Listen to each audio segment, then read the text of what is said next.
네, 시작하겠습니다. 오늘은 요한계시록 63번째 시간입니다. 일곱 머리 열뿔의 비밀을 드러내다. 계시록 17장 7절에서부터 13절까지 내용입니다. 천사가 이르되 왜 놀랍게 여기느냐? 내가 여자와 그 같은 일곱 머리와 열뿔 가진 짐승의 비밀을 내게 이르리라. 내가 본 짐승은 전에 있었다가 지금은 없으나 장차 무적행으로부터 올라와 멸망으로 들어갈 자니 땅에 사는 자들로서 창세 이후로 그 이름이 생명책에 기록되지 못한 자들이 이전에 있었다가 지금은 없으나 장차 나올 짐승을 보고 놀랍게 여기리라. 지혜 있는 뜻이 여기 있으니 그 일곱 머리는 여자가 앉은 일곱 산이요 또 일곱 왕이라. 다섯은 망하였고 하나는 있고 다른 하나는 아직 이르지 아니하였으나 이르면 반드시 잠시 동안 머무르리라. 전에 있었다가 지금 없어진 짐승은 여덟째 왕이니 일곱 중에 속한 자라. 그가 멸망으로 들어가리라. 내가 보던 열뿔은 열 왕이니 아직 나라를 얻지 못하였으나 다만 짐승과 더불어 임금처럼 한동안 권세를 받으리라. 그들이 한 뜻을 가지고 자기의 능력과 권세를 짐승에게 주더라. 아멘. 지난 시간에는 무엇에 대해서 말씀을 드렸냐면 붉은 짐승을 탄 여자에 대해서 말씀을 드렸죠. 그러니까 우리가 어떠한 구조를 좀 이해를 하셔야 되는 거냐면 여기에서 짐승이라고 하는 게 뭐고 그 짐승은 일곱 머리 열뿔을 가지고 있다. 이렇게 표현하고 있죠. 그리고 또 뭐가 나오냐면 용이라고 하는 게 나와요. 그러면 용과 짐승과 또 일곱 머리 열뿔 또 그것을 타고 있는 여자, 이게 무엇을 이야기하고 있는지를 우리가 좀 보셔야 되는 건데, 용이라고 하는 것은 성경에서 뭘 이야기하는 거냐면 옛 의식이라고 하는, 그러니까 비진리라고 하는 거죠. 그것을 지금 무엇이라고 이야기하는 거냐면 우리의 의식을 만드는 그 근원, 그것을 무엇이라고 하는 거냐면 용이라고 하는 거예요. 그리고 용은 무엇을 만들게 되는 거냐면 계시록 13장에 보면은 바닷짐승이 나오고 땅의 짐승이 나와요. 짐승이라고 하는 걸 만들죠.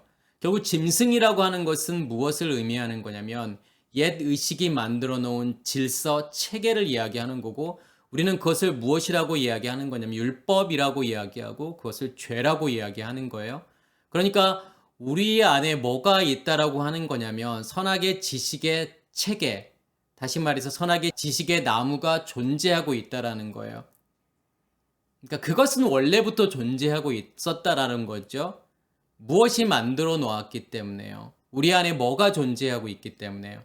우리 안에 옛 의식이라고 하는 근원이 존재하고 있다라는 거죠. 그것을 성경은 용이라고 이야기하는 거고, 사탄이라고 이야기하고, 마귀라고 이야기하고, 옛뱀이라고 이야기하는 거예요. 그러면 그것이 존재하고 있기 때문에 그것에 의해서, 용에 의해서 어떠한 질서, 체계가 만들어지는 거예요. 그것을 율법이라고 이야기하는 거죠. 그 상태를 표현해 주는 것이 뭐냐면 일곱 머리 열뿔이라는 거예요. 그래서 바닷짐승이 나오고 땅의 짐승이 나오고, 또 땅의 짐승은 무엇을 만들게 되는 거냐면 우상을 만들게 되고, 그리고 그 우상에게 경배하고 절하게 만들죠. 그리고 표를 주게 되고, 그 표를 가지고 있어야만이 무엇을 할 수 있게 되는 거냐면 매매를 할 수 있게 되는 거예요. 그럼 여기에서 짐승이 만들어 놓은, 짐승이라고 하는 것을 일곱 머리 열뿔로 표현하고 있고, 결국은 일곱 머리 열뿔이라고 하는 것은 무엇을 의미하는 거냐면 우상을 의미하는 거고 표를 의미하는 거예요. 그것이 있어야만이, 그 상태에 어떻게 하게 만드는 거냐면 그 우상에 절하고 그 우상에 경배하게 만드는 거고, 그 표가 있어야만이 매매를 할 수 있게 만든다라는 거예요. 그러면 우리는 이 짐승이라고 하는 것이 그 본질이 무엇인지를 무엇으로 이해할 수 있는 거냐면 일곱 머리 열뿔이라는 것으로 이해할 수 있다라고 하는 거예요. 그래서 사실은 오늘은 무엇을 말씀하고 싶은 거냐면 짐승이라고 하는 게 무엇인지, 그 짐승의 일곱 머리 열뿔이라고 하는 것이 어떠한 것을 의미하는지를 보여주는 거예요. 그 상태에 있으면, 그 짐승이 가지고 있는 일곱 머리 열뿔의 상태에 있으면 너희는 어떻게 살 수밖에 없는 거냐면 여자의 삶을 살 수밖에 없다라는 거죠. 어떠한 여자를 이야기하는 거냐면 붉은 짐승을 타고 있는 여자. 그 여자를 무엇이라고 이야기하는 거냐면 음녀라고 이야기하는 거죠. 그러니까 음녀로 살 수밖에 없다라는 거예요. 음녀로 산다라고 하는 것은 결국은 그 우상을 만들어 놓고 그 우상에 경배하고 그 우상을 섬기며 살아갈 수밖에 없다라는 것을 지금 보여주고 싶은 거예요. 그래서 7절에 보면은 천사가 이르되 왜 놀랍게 여기느냐 내가 여자와 그가 탄 7머리와 10뿔 가진 짐승의 비밀을 내게 이르리라. 그게 무엇인지, 그 짐승이 무엇이고 그 짐승의 상태를 표현하고 있는 7머리 10뿔이라고 하는 것이 무엇인지 그 비밀에 대해서 하나님께서 지금 어떻게 하시겠다라고 하는 거냐면 오픈하시겠다라는 거죠. 이걸 통해서 우리에게 보여주시려고 하는 것은 뭐냐면 그게 너의 모습이야. 너희는 그렇게 살 수밖에 없는 존재야. 그리고 내가 그러한 너희들을 그러한 모든 상태를 다 바꿀 거야. 다 없앨 거야. 라고 하는 것을 보여주는 말씀이에요. 8절에 보면 내가 본 짐승은 전에 있었다가 지금은 없으나 장차 무조갱으로부터 올라와 멸망으로 들어갈 자니. 지금 짐승에 대해서 어떻게 표현을 하고 있는 거냐면 전에 있었고 지금은 없고 무조갱으로부터 올라와 멸망으로 들어갈 자 이렇게 표현을 하죠. 사실은 7머리 10뿔 가진 짐승을 보여주시고 환상을 통해서 보여주시고 지금 천사가 와서 그것에 대해서 설명을 해주는데 수수께끼와 같은 내용이죠. 그러니까 짐승은 이런 거야. 이렇게 표현을 해주면 좋은데 진짜 수수께끼 같이 전에는 있었고 지금은 없고 무저갱으로 더 올라와 멸망에 들어갈 자 이렇게 표현을 한다고요. 마치 스무고개 하듯이요. 그러면 이걸 듣고 있으면 뭘 생각할 수밖에 없는 거죠, 우리가요? 이해하기가 쉽지 않잖아요. 아니 과연 짐승이 무엇이길래 전에는 있었고 지금은 없고 또 무저갱으로부터 올라와 멸망으로 들어갈 자다 이렇게 표현하니까요. 지금 뭘 이야기하고 싶은 걸까요? 전에 있었고 지금은 없고 무저갱으로부터 올라와 멸망으로 들어갈 자. 결국은 이 짐승이라고 하는 걸 통해서 무엇을 설명하고 싶은 거냐면 살인과 간음과 도둑질이라고 하는 것이 무엇인지를 설명해 주고 싶은 거죠. 왜냐하면 제가 처음에 시작할 때 뭐라고 말씀을 드렸죠? 짐승이라고 하는 것이요. 옛 의식의 체계, 질서라고 했죠. 옛 의식의 체계가 만들어 놓은 질서. 다시 말해서 옛 의식이라고 하는 용, 사탄, 마귀가 만들어 놓은 질서, 체계를 이야기하는 거예요. 그래서 우리가 하나님의 말씀을 율법으로 본다라고 하는 것은 무슨 뜻일까요? 왜 하나님의 말씀을 우리가 율법으로 보게 되죠? 그러니까 율법으로 본다라고 하는 것은 선, 악으로 구분해서 해야 될 것과 하지 말아야 될 것 이렇게 나누게 된다라고 하는 거잖아요. 그러니까 하나님의 말씀을 율법으로 본다라고 하는 것은 법으로 본다라는 거예요. 그러니까 법으로 본다라고 하는 것은 뭘 해야 되는 거냐면 지켜야 된다라는 거잖아요. 해야 될 것을 반드시 해야 되는 거고 하지 말아야 될 것을 하지 않게 되는 거죠. 그것을 누가 만들어 놓은 거예요? 누가 만든 지금 체계로 보고 있다라고 하는 거죠? 용이 만들어 놓은요. 사탄이 만들어 놓은 그 질서 체계. 그 의식이 내 안에 있기 때문에 그 의식의 상태로 내가 누구를 보게 되는 거예요. 하나님이라는 존재를 보게 되는 거고 예수라는 존재를 보게 된다라는 거예요. 그렇게 되면 하나님은 뭐가 되는 거예요? 하나님, 그 다음에 예수, 우상이 될 수밖에 없는 거잖아요. 율법이 될 수밖에 없는 거예요. 나아시로 존재할 수밖에 없는 거예요. 뱀으로 존재할 수밖에 없다라는 거죠. 무엇이 그렇게 만들어 놨다라고 하는 거죠? 사탄이요. 용이요. 그 의식의 체계로 나를 만들어져 있기 때문에 다시 말해서 선악의 지식의 체계로 내 안에 존재하고 있기 때문에 하나님의 말씀을 그렇게 볼 수밖에 없다라는 거예요. 그것을 무엇이라고 이야기하는 거죠? 죄라고 이야기하는 거예요. 그러면 내가 그 말씀을 문자 그대로 지킨다라고 하는 것은 뭘 의미하는 거죠? 내 안에 죄가 있음을, 내 안에 선악의 지식의 체계가 있음을 고백하는 거예요, 그게요. 성경은 그것을 죄라고 이야기하는 거예요. 그래서 지키면 지킬수록 내가 하나님의 말씀을 표면적으로 문자적으로 그렇게 지키면 지킬수록 내 안에 뭘 쌓게 되는 거냐면 죄를 쌓게 되는 거예요. 그 의식의 체계로 더 확고하고 더 튼튼해진다라고 하는 거잖아요. 그러니까 내가 하나님을 섬기면 섬길수록, 하나님을 믿으면 믿을수록 내 안에 무엇가 더 굳건해지게 되는 거냐면 선악의 지식의 체계가 굳건해지는 거예요. 하나님은 그렇게 우리 안에 선악의 지식의 체계로 보라고 말씀을 주신 게 아니라는 거죠. 우리가 그렇게 보고 있기 때문에 그렇게 보이는 거라는 거예요. 하나님께서는 말씀을 왜 주신 거죠? 무엇으로 주신 거예요? 그렇게 율법으로 주신 게 아니라 복음으로 주셨다라는 거예요. 복음으로 주셨다라고 하는 것은 뭘 의미하는 거냐면 우리의 모습을 보라는 거예요. 너 안에 선악의 지식의 체계가 있어. 그렇기 때문에 너희가 나를 그렇게 보는 거야. 너희가 나를 율법으로 보는 거야. 그러한 너희를 내가 예수 그리스도를 통해서 내가 구원해 낼 거야. 너희 안에 생명나무를 만들어서 그 생명나무에 의해서 선악의 지식의 체계를 다 없애버릴 거야. 그 나무를 죽일 거야 라고 하는 거죠. 그게 복음이잖아요. 그걸 볼 수 있느냐 없느냐의 문제잖아요. 성경은 그것만을 이야기하고 있는 거예요. 살인, 간음, 도둑질, 우리가 선악의 지식의 체계로 그것을 보고 있으면 누구 죽이지 말아야지, 누구 간음하지 말아야지, 다른 사람의 물건에 손대지 말아야지, 이렇게 생각하고 있는 것은 하나님의 말씀을 내가 무엇으로 보고 있는 거냐면 율법으로 보고 있다고 하는 거예요. 그러니까 열심히 실천하려고 하잖아요. 누구 안 죽이려고 하고, 간음 안 하려고 하고, 누구의 물건 훔치지 않으려고 하고. 그게 하나님을 섬기고 있는 건가요? 그게 하나님의 말씀에 순종하는 거고 하나님의 명령을 지키는 건가요? 그렇지 않다라고 하는 거예요. 그 안에는 어떠한 내용들이 담겨 있는 거죠? 결국은 너희 안에 있는 그 우상이라고 하는 걸 통해서 너희가 나를 보지 못하는 거잖아. 그걸 살인이라고 이야기하는 거예요. 그것을 애굽이라고 이야기하는 거잖아요. 근데 말씀이 들려지고 우리의 의식이 깨어지게 되면 그것을 회개라고 이야기하는 거고 내가 예수와 함께 십자가에 죽는 거예요. 그리고 그 생명이 내 안에 심겨져야만이 어떠한 문제에서 자유하게 되는 거냐면 살인이라는 문제에서 자유하게 되는 거죠. 그렇지만 여전히 무엇에 의해서 살아가게 되는 거냐면 내가 만들어 놓은 우상, 그게 나에게는 더 큰 존재란 말이에요.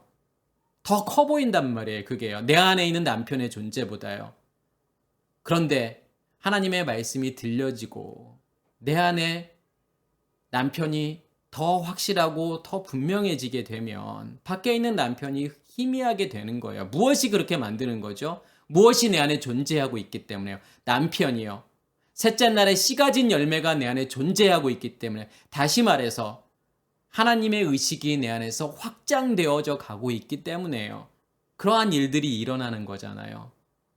그걸 무엇이라고 이야기하는 거냐면 간음의 문제에서 자유하게 되었다라고 이야기하는 거고, 그것을 광야를 지나서 어디로 넘어갔다라고 이야기하는 거냐면 가나안으로 넘어갔다라고 이야기하는 거예요. 거기에서는요.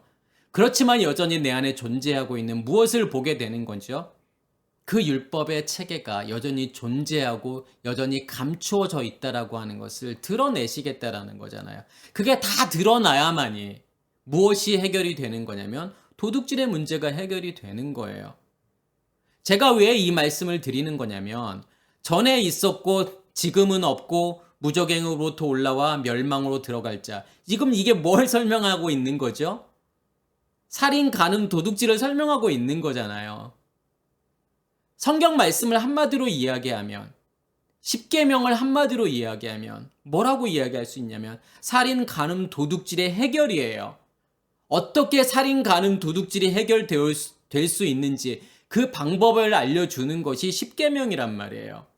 그래서 십계명은 뭐가 될 수밖에 없는 거냐면 복음일 수밖에 없는 거예요. 전에는 있었다라는 거예요. 그 있음을, 뭐가 있었다라는 것을 보게 되는 거죠. 내 안에 우상이요. 내 안에 우상이 존재하고 있었다라고 하는 것을 보게 되는 거예요. 그게 뭐의 정체이기 때문에요. 그게 짐승의 정체이기 때문에요. 아, 내 안에 선악의 지식의 체계가 존재하고 있구나. 내 안에 용이 존재하고 있구나. 사탄이 만들어 놓은 그 질서, 그 체계가 내 안에 존재하고 있었구나. 내가 그것으로 하나님을 보고 있었고, 하나님을 믿고 있었고, 하나님을 섬기고 있었다라고 하는 것을 깨닫게 되는 거예요. 그게 전에는 있었다라는 거예요. 그리고 지금은 없고, 그러니까 지금은 없다라고 하는 것은 무엇을 이야기하는 거죠? 무엇이 없어지고 사라졌음을 의미하는 거냐면 우상이라고 하는 존재가요. 예수라고 하는 존재가 떠나셨다라는 거잖아요. 그게 예수의 떠나심이라니까요. 밖에 있는 남편은 다 없어지고 사라져야 되는 거예요. 그게 무엇이기 때문에? 우상이기 때문에요. 그 우상은 다 사라지고 없어지고 죽어야 되는 거예요. 그래서 지금은 없고라고 표현하는 거예요. 무엇을 설명하고 있는 거냐면 간음이요.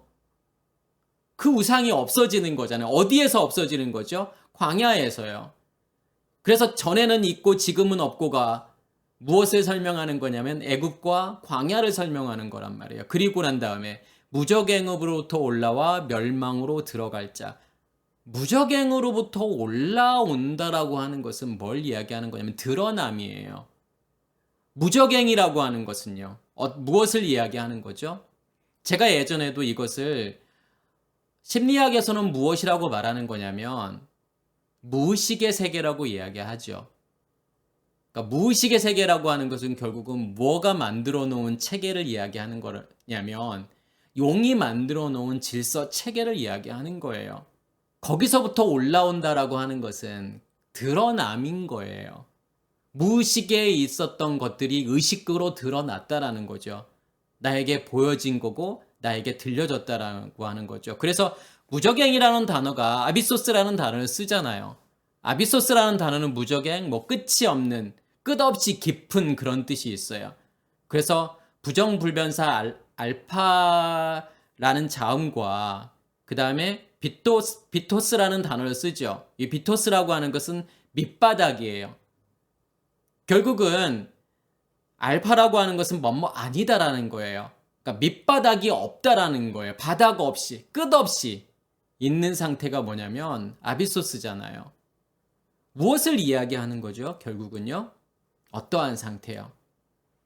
그 무의식, 다시 말해서 옛 의식이라고 하는 거예요.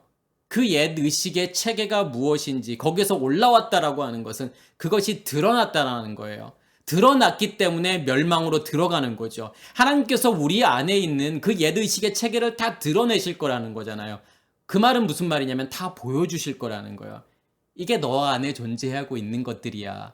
이것들로 인해서 너희가 지금까지 삶을 사는 거야. 이것으로 너희가 나를 믿었던 거야. 그런 것을 하나님께서 다 드러내시겠다라는 거예요. 드러내시겠다라고 하는 것은, 보여졌다라고 하는 것은 하나님께서 해결하시겠다라는 뜻이에요. 다 없애시겠다라고 하는 뜻이에요. 그럼 뭘 이야기하는 거죠? 도둑질이요.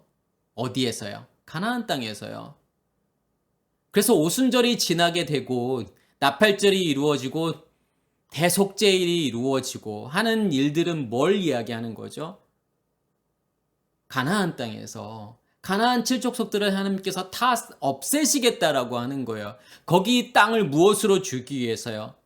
하나님께서 기업으로 주시기 위해서요. 결국은 이 무적행이라고 하는 것은 흑암을 이야기하는 거잖아요. 호셰크잖아요. 드러나지 않는 것. 드러나지 않는 것들을 하나님께서 드러내시겠다라고 하는 거예요.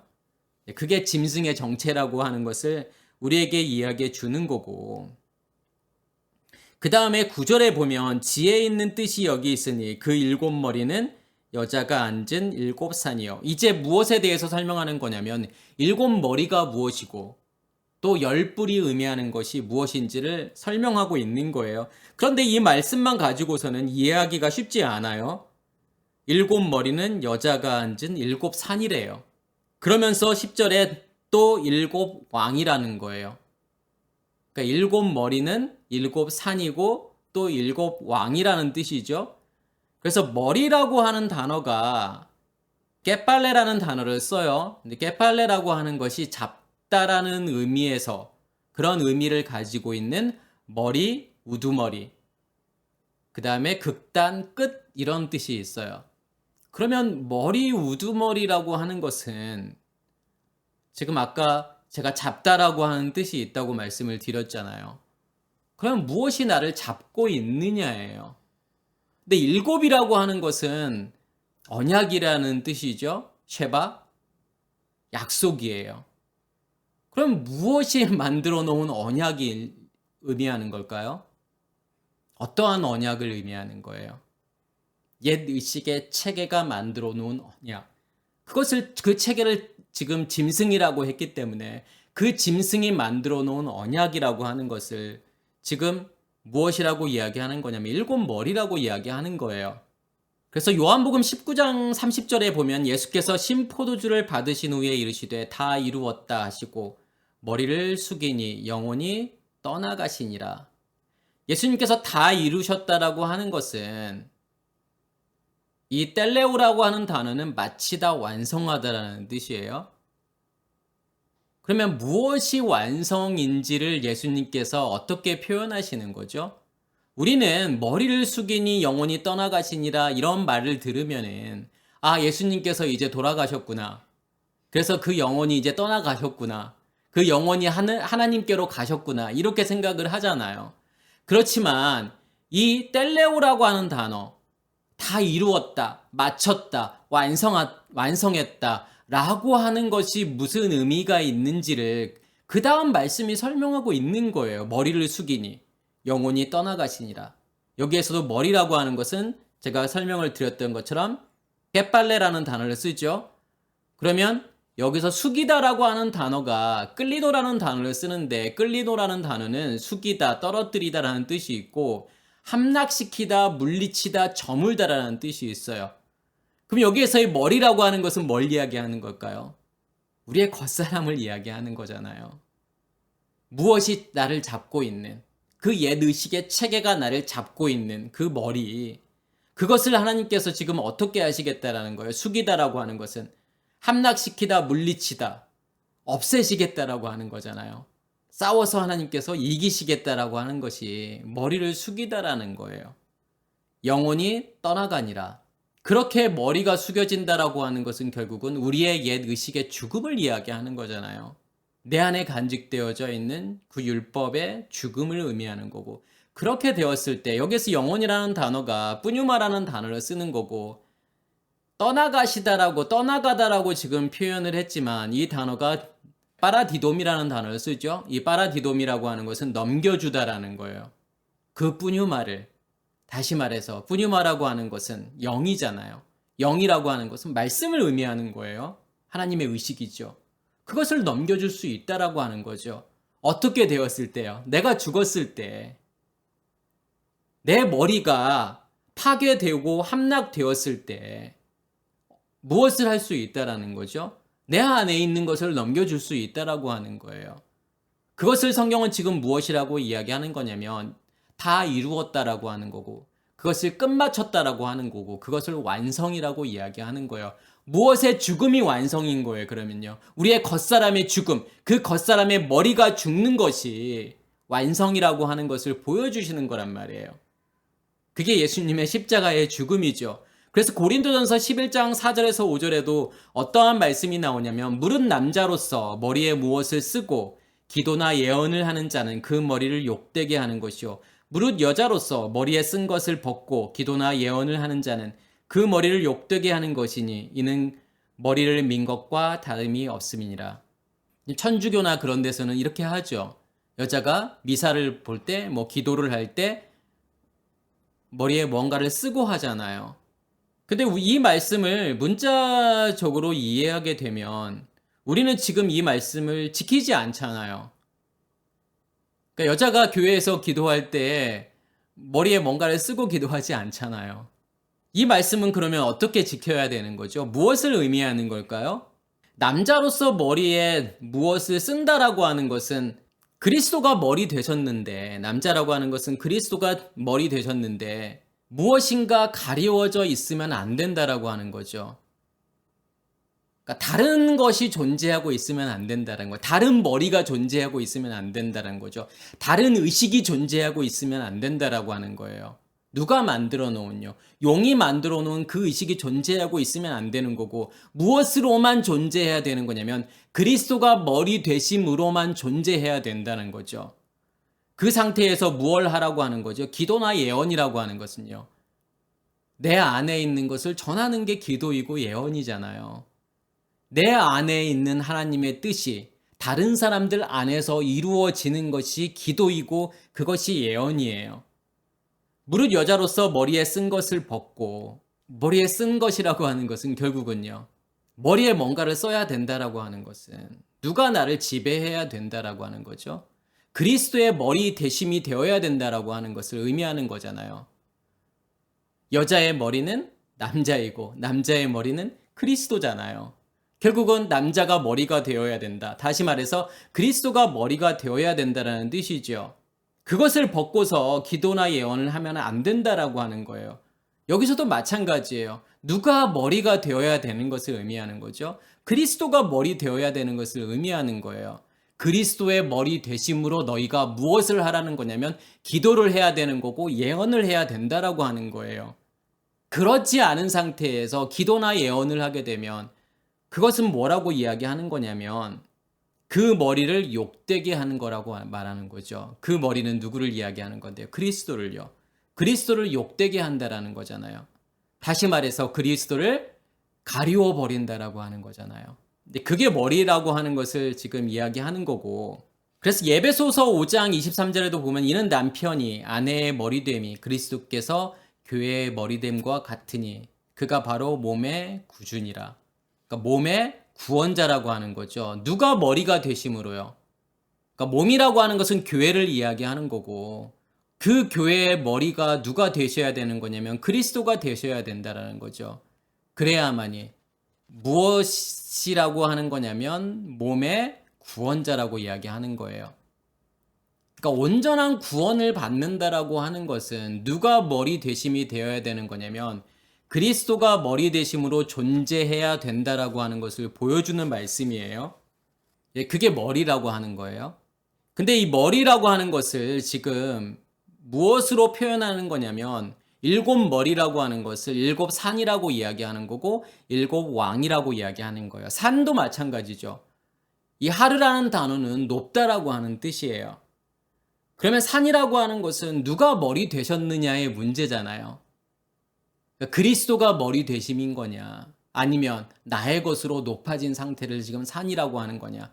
그래서 산에는 무엇이 존재하고 있는 거냐면 성전이 존재하고 있는 거고, 산에서는 무엇이 또 행해지는 거죠? 우상숭배가 행해지잖아요. 그럼 이 산이라고 하는 것은 제가 금방 말씀을 드렸던 것처럼 그리스도의 머리 되심을 설명하는 것일 수도 있지만 우상이 나의 머리로 존재할 수 있다라고 하는 뜻이죠. 일곱 왕이라고 이야기하는데 지금 일곱 왕을 어떻게 표현하고 있죠? 10절에 보면 또 일곱 왕이라 다섯은 망하였고 하나는 있고 다른 하나는 아직 이르지 아니하였으나 이르면 반드시 잠시 동안 머무르리라. 또 수수께끼 같은 내용이 나오죠.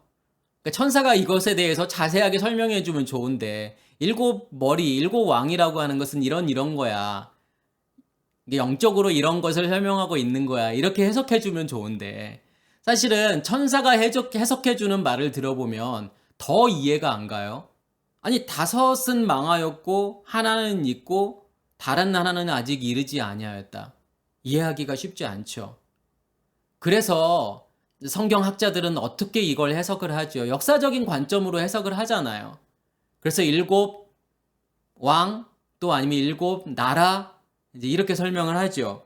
그렇기 때문에 그 망한 다섯 나라를 무엇이라고 생각하냐면 바벨론, 그다음에 아수르, 신바벨론, 메데바사, 헬라 이러한 다섯 왕국 다 망했으니까. 그리고 현재 지금 어떠한 왕국이 있냐면 로마라는 왕국이 있잖아요. 근데 앞으로 또 다른 왕국이 나라가 세워질 거라고 생각하는 거죠. 그러니까 어떠한 나라가 세워질 거라고 생각하죠? 근데 그리스도를 핍박하는, 예수 믿는 사람들을 핍박하는 이 세상 나라가 세워질 거라고 생각하는 거예요. 그러니까 그런 것 밖에는 이 말씀을 해석하기가 쉽지 않아요. 그렇지만 성경은 지금 그걸 이야기하고 있는 게 아니잖아요. 지금 현재 우리의 모습, 우리 안에서 어떠한 일들이 일어나고 있는지만을 설명하는 거예요. 과거에 어떠한 나라들이 있었는데 5나라가 멸망했고 지금 한 나라가 있고 앞으로 다른 한 나라가 올 거고, 그게 나와 무슨 상관이 있죠? 우리의 믿음과 그게 무슨 상관이 있을까요? 그 말은 뭐냐면 그러한 것을 설명해 주기 위한 게 아니라는 거예요. 내 안에 있는 7왕에 대해서 설명하고 있는 거죠. 그럼 왜 하나일까요? 요한복음 4장에 보면은 어떠한 내용이 나오죠? 수가성에서의 사마리아 여인과 예수의 대화가 나오잖아요. 예수께서 그 사마리아 여인에게 내가 영원히 목마르지 않는 생수를 너에게 줄게, 그렇게 말하니까 이 여자가 그러한 생수가 있었으면 좋겠습니다, 이렇게 이야기를 하잖아요. 그래서 내가 다시는 물 길로 갈 필요도 없었으면 좋겠다라고 이야기를 하잖아요. 그때 예수께서 뭐라고 말씀하시죠? 네 남편 데리고 와, 그러잖아요. 저는 남편이 없는데요. 그래, 네 말이 맞다. 5남편도 네 남편 아니고, 전에 있었던 5남편도 네 남편 아니고, 지금 있는 남편도 네 남편 아니야. 그러면서 무엇을 이야기하시는 거냐면 예배를 말씀을 하시는 거예요. 너희가 진짜 예배할 때가 올 거야. 영과 진리로 드려지는 예배, 그것에 대해서 말씀하시잖아요. 그러면 그건 뭘 이야기하는 걸까요? 5남편도 네 남편 아니고 지금 있는 남편도 네 남편 아니야. 진짜 남편이 오게 되면 그것이 무엇라는 거죠? 그걸 통해서 너희가 영원히 목마르지 않는 생수를 먹는 거야. 그것이 예배야. 그것이 영과 진리로 드려지는 예배야. 그것을 보여주고 싶은 거잖아요. 오늘 말씀도 마찬가지예요. 그 5남편, 어떠한 5남편을 이야기하는 거예요? 율법의 남편이요. 옛 남편이요. 너를 지배하고 너를 다스리고 있던 그 남편, 진짜 남편 아니야.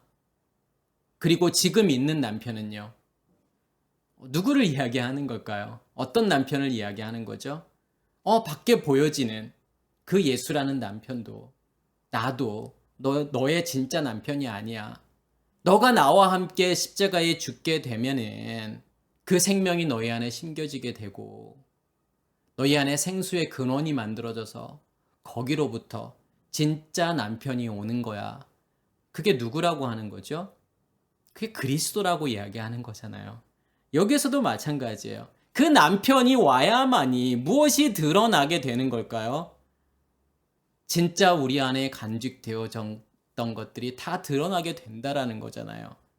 그 짐승의 상태를 다 드러내시겠다라고 하는 거예요.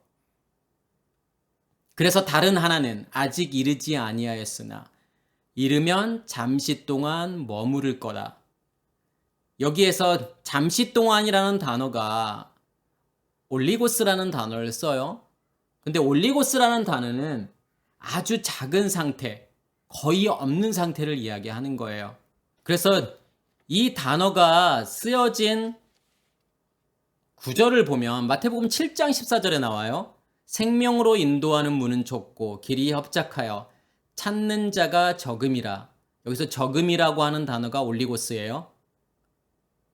그러면 생명으로 인도하는 문은 좁고, 좁다라고 하는 단어가 스테노스라는 단어인데, 스테노스라는 단어가 히스테미에서 온 단어예요. 히스테미라고 하는 것은 뭐냐면 놓다, 두다, 세우다 라는 뜻이에요. 그러니까 똑바로 세우다 라는 단어가 히스테미예요. 그래서 히스테미에서 온 단어가 스타우로스라는 단어가 있죠. 스타우로스라는 단어는 십자가라는 뜻이에요. 그리고 또 어떤 단어가 있냐면 아나스타시스라는 단어가 있어요. 아나스타시스라는 단어는 부활이라는 뜻이죠. 그래서 십자가라는 단어와 부활이라고 하는 단어가 다 히스테미에서 온 단어예요. 그럼 여기에서 좁다라고 하는 것은 어떤 의미가 있는 거죠? 무엇을 의미하는 거예요? 십자가의 죽음을 의미하는 거고 부활을 의미하는 거예요. 그렇게 해서 하나님께서 뭘 세우시는 거죠? 하나님 자신을요. 우리 안에 세우시겠다라고 하는 거잖아요. 하나님과 연합된 존재로 만드시겠다라고 하는 거예요. 그게 좁다라고 하는 거고, 길이 협착하다라고 하는 단어도 틀리보라는 단어를 쓰는데 틀리보라는 단어도 밀어내다, 에워싸다, 압박하다. 어떤 것을 에워싸서 압박해서 밀어내겠다라는 거. 안에 있는 것을 다 밀어내시겠다라고 하는 거예요. 그게 협작하다라고 지금 번역을 한 단어예요. 그리고 적다라고 하는 단어도 제가 아까 설명을 드렸던 것처럼 왜 생명으로 인도하는 문은 좁고 협작하고 적다라고 하는 것은 뭘 이야기하는 거죠, 결국은요? 뭐가 죽어야 되는 것을 의미하는 거죠. 뭘 다 몰아내시겠다라고 하는 거예요. 우리 안에 있는요. 옛 의식의 책의 질서를요, 죄를요, 율법을요, 다 하나님께서 없애시겠다라고 하는 거예요. 완전히 적은. 그러니까 적다라고 하는 것은 소멸을 의미하는 거예요. 완전히 없애시겠다라고 하는 거예요. 그래서 아까 올리고스라고 하는 단어도 거의 없는 거예요. 아주 작은. 그 상태가 되면 처음에는 그 체계가 내 안에서 너무 컸어요. 너무 확고한 상태였던 것들을 하나님께서 어떻게 하시는 거예요, 그걸요? 다 몰아내시는 거예요. 다 없애시는 거예요. 다 죽이시는 거예요. 그래서 점점점 없어지고 사라져 가는 거예요. 그것이 뭐냐면 올리고스라는 단어예요. 그렇게 되어야만이 어떠한 상태로 가는 거죠. 그걸 구원이라고 이야기하는 거예요. 그것을 생명의 문을 지난다라고 이야기하는 거고 생명의 문을 통과해야 되는 거예요. 그래서 거기는 좁은 거예요. 협작한 거예요. 왜요? 내가 죽어야 되니까요. 내가 죽어야만이 들어갈 수 있는 길이니까요. 문이니까요. 마태복음 22장 14절에도 청함을 받은 자는 많되 택함을 받은 자는 적으니라. 숫자를 말하는 게 아니에요. 하나님께서 많이 선택했는데 100명을 청했는데 진짜 구원받을 자의 수는 얼마 안 돼. 10명도 안 돼. 몇 명 안 돼. 지금 그것을 이야기하고 싶은 게 아니에요. 숫자를 말하고 싶은 것이 아니라 청함을 받은 자가 많다라고 하는 것은요. 어디로 청함을 받은 거죠? 광야로요. 그렇게 청함을 받은 자들은 많은데 하나님께서 광야라고 하는 것을 통해서 무엇을 죽이시는 거예요? 우리의 겉사람을 죽이시는 거잖아요. 어떻게 될 때까지요? 올리고스요. 거의 없는 상태. 거의 없는 상태로 계속 만들어 가신단 말이에요. 그게 적은 거예요. 그래서 택함을 받은 자는 적은 거예요. 다시 말해서요. 어떠한 상태가 되어야 되는 거냐면 죽음의 상태, 완전히 없는 상태가 되어야만이 그것이 구원이라고 하는 것을 보여주는 거고 그게 옷 입었다라고 하는 거예요. 그게 예복을 입은 거예요. 예복을 입었다라고 하는 것은 누구로 옷 입혀진 거냐면 그리스도로 옷 입혀진 거고 그리스도의 말씀으로 옷 입혀진 거고 그리스도의 의식이 나를 덮고 있는 거란 말이에요. 그 말은 무엇이 없어지고 사라진 거냐면 나의 옛 의식의 책의 질서가 없어지고 사라지는 것을 의미하는 거잖아요. 이 본문에서도 마찬가지예요. 다른 하나는 아직 이르지 아니하였으나 이르면 잠시 동안 머무를 거다라고 하는 것은요. 이러한 상태로 머무르게 할 거라는 거예요. 그러니까 잠깐 있다가 잠깐 머무르다가 다시 가거나 지금 그걸 설명하는 것이 아니라 완전히 존재하지 않는 거의 없는 상태로 머무르게 할 거라는 뜻이에요. 누구를 통해서 그렇게 하시겠다라는 거죠? 그리스도를 통해서요. 그 7 왕을 다 없애시겠다라고 하는 거잖아요. 그 짐승의 상태를 다 없애시고 해결하시겠다라는 거죠. 그리고 난 다음 8째 왕이 나오죠. 11절에 보면 전에 있었다가 지금 없어진 짐승은 8째 왕이니 7 중에 속한 자라 그가 멸망으로 들어가리라. 그럼 여기에서 8째 왕이라고 하는 것은 무엇을 설명하고 싶은 거죠? 그렇게 된 자들, 그렇게 거의 없음으로 존재하고 있는 그 사람들이 결국은 멸망으로 들어간다라고 하는 것은 다 없어짐이잖아요. 그 겉사람의 죽음, 완전한 죽음을 이야기하는 거죠. 그래서 8이라고 하는 숫자가 할례를 의미하는 거예요. 난지 8일 만에 할례를 하잖아요. 그 말은 무슨 말이냐면 다 잘라지고 없어진다라고 하는 거예요. 나로 존재하는 것들을 다 없애시겠다라고 하는 거예요. 그걸 멸망이라고 지금 이야기하고 싶은 거죠. 그리고 난 다음에 10뿔이 나와요. 12절에 보면 내가 보던 10뿔은 10왕이니 아직 나라를 얻지 못하였으나 다만 짐승과 더불어 임금처럼 한동안 권세를 받으리라. 여기에서도 열불 그러니까 열왕이라고 설명하고 있고 그래서 이걸 역사적으로 보면 그 로마의 지배를 받고 있는 다른 나라들 지금 이 나라들을 설명하는 것처럼 보이죠. 그렇지만 여기서도 뭘 이야기하고 싶은 거냐면 이 뿔이라고 하는 단어는 게라스라는 단어를 쓰죠. 이 게라스라고 하는 단어가 머리털이라는 의미에서 온 거고 뿔, 재단의 뿔, 뭐 힘, 권력 지금 이것을 의미할 때 이제 뿔이라는 단어를 써요. 그래서 누가복음에 보면은 우리를 위하여 구원의 뿔을 그 종 다윗의 집에 일으키셨으니 이 단어가 지금 성경에서 많이 나오는 단어가 아니에요. 이 게라스라는 단어가 10번 정도가 나오는데 9번은 계시록에 나오고 한 번만 누가복음 1장 69절에 쓰여졌어요. 그래서 제가 금방 읽었던 우리를 위하여 구원의 뿔을 그 종 다윗의 집에 일으키셨으니 그럼 뿔이라고 하는 것은 뭘 의미하는 걸까요? 여기서요. 그 구원의 뿔에 의해서 일으키셨다. 일으키다는 단어가 에게이로라는 단어를 쓰는데 에게이로라는 단어가 지금 일으키다라고 번역을 했는데 깨우다라는 거예요. 깨우다, 다시 살리다라는 뜻이 있어요. 그러면 깨우고 다시 살린다라고 하는 것은 어디의 상태에 있는 우리를요? 잠자고 있다고 하는 것은 죽어 있는 상태잖아요. 죽어 있는 우리를 다시 살리셨다라는 거예요. 무엇에 의해서요? 구원의 뿔에 의해서요. 그럼 여기서의 뿔은 뭘 의미하는 걸까요? 왜 예수를 지은 구원의 뿔이라고 이야기하는 거죠? 예수 안에 있는 그 생명을, 그 생명이 드러나짐. 그것을 무엇이라고 이야기하는 거냐면 뿔이라고 이야기하는 거예요. 예수 안에 있는 그 생명, 그것을 구원이라고 이야기하는 거고 그 구원이 드러나지는 거, 그 생명을 우리에게 넘겨주는 거 그것을 지금 무엇이라고 이야기하는 거냐면 성경에서 뿔이라고 이야기하는 거예요. 그래서 열뿔을 어떻게 설명하고 있는 거냐면 아직 나라를 얻지 못하였으나 다만 짐승과 더불어 임금처럼 한동안 권세를 받으리라. 아직 나라를 얻지 못했다라고 하는 것은 지금 뭘 이야기하고 싶은 거죠? 그러니까 제가 지금 뿔이라고 하는 것을 뭐라고 설명을 했냐면 안에 있는 것의 드러나짐을 지금 뿔이라고 이야기했고 왜 열뿔이라고 지금 설명을 했을까요? 그러니까 12라고 하는 것은 그러니까 모든 자음에는 지금 22개의 자음에는 숫자 값들이 존재하고 있잖아요. 거기에서의 10번째 자음이 유드라고 하는 자음을 써요. 근데 유드라고 하는 것은 뭐냐면 손이라고 하는 거고 손이라고 하는 것은 일하다라는 뜻이 있고 뭔가를 넘겨주다라는 뜻이 있어요. 그러면 무엇으로 지금 일하고 있는 거냐면 열뿔의 상태로 지금 일하고 있다라는 거죠. 열뿔이 의미하는 것은 결국은 짐승을 의미하는 거고 그 짐승이 만들어 놓은 7왕을 의미하는 거잖아요. 다시 말해서 우상을 의미하는 거고 표를 의미하는 거예요.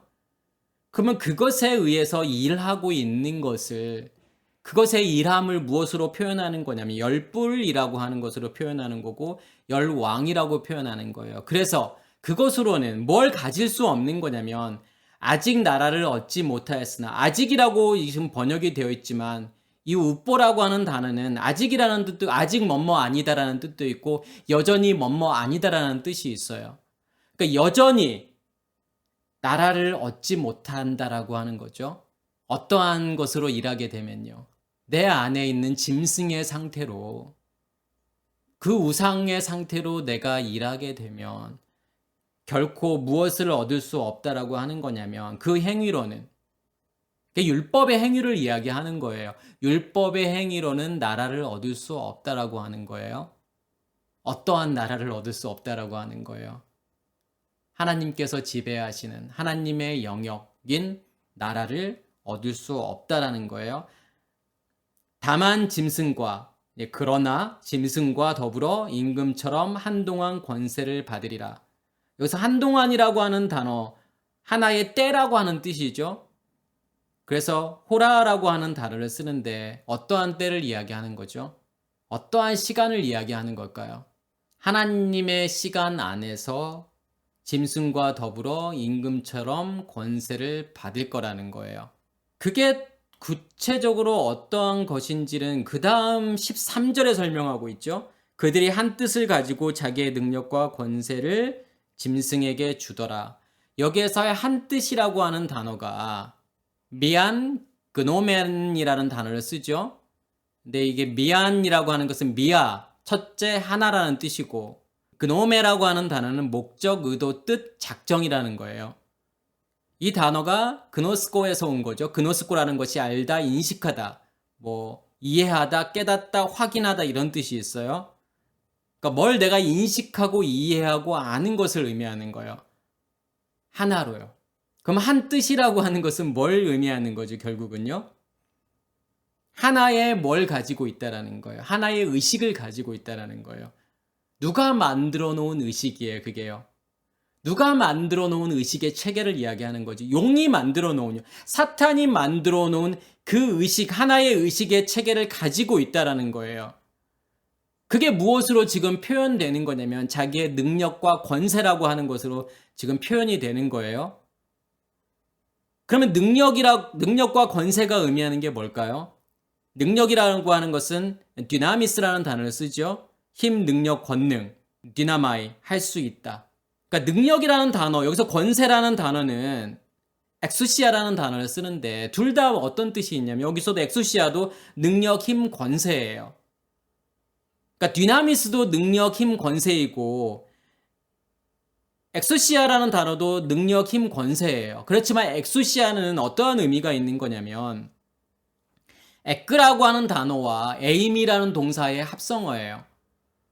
그러니까 에크라고 하는 것은 뭐냐면 안에 있는 것이 밖으로 나가는 그러한 상태를 에크라는 전치사가 설명하고 있는 거고, 에이미 동사는 영어의 비동사와 같은 거예요. 이다, 있다, 되다, 존재하다라는 뜻이에요.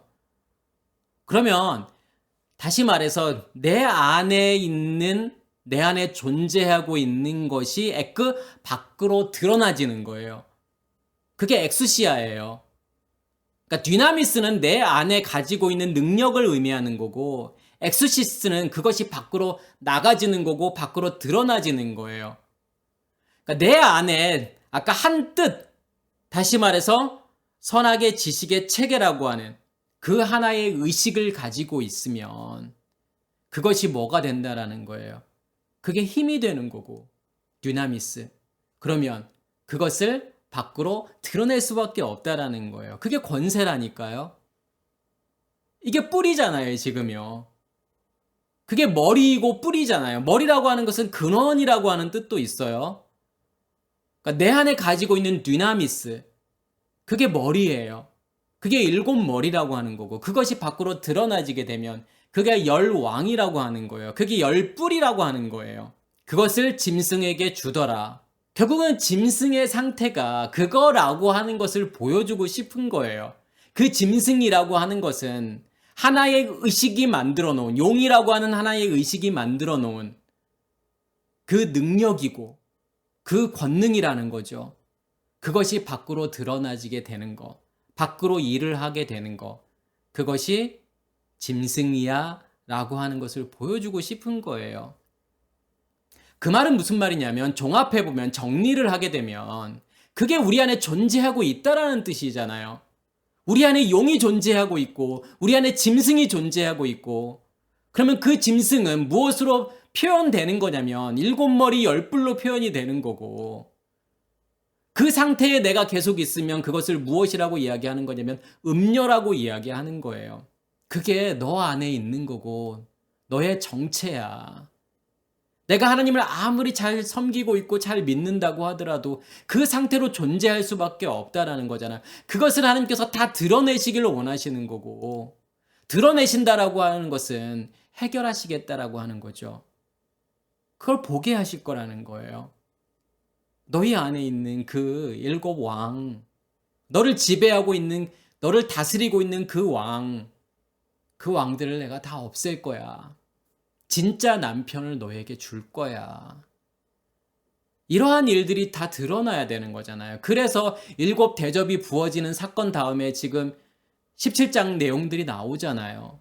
일곱 대접이 부어진다라고 하는 것이 어떤 의미가 있는 것을 다시 설명하고 있는 거예요. 예, 이 말씀들을 통해서 우리 안에 있는 것들을 보실 수 있는 우리 모두가 되길 간절히 소원합니다. 마치겠습니다.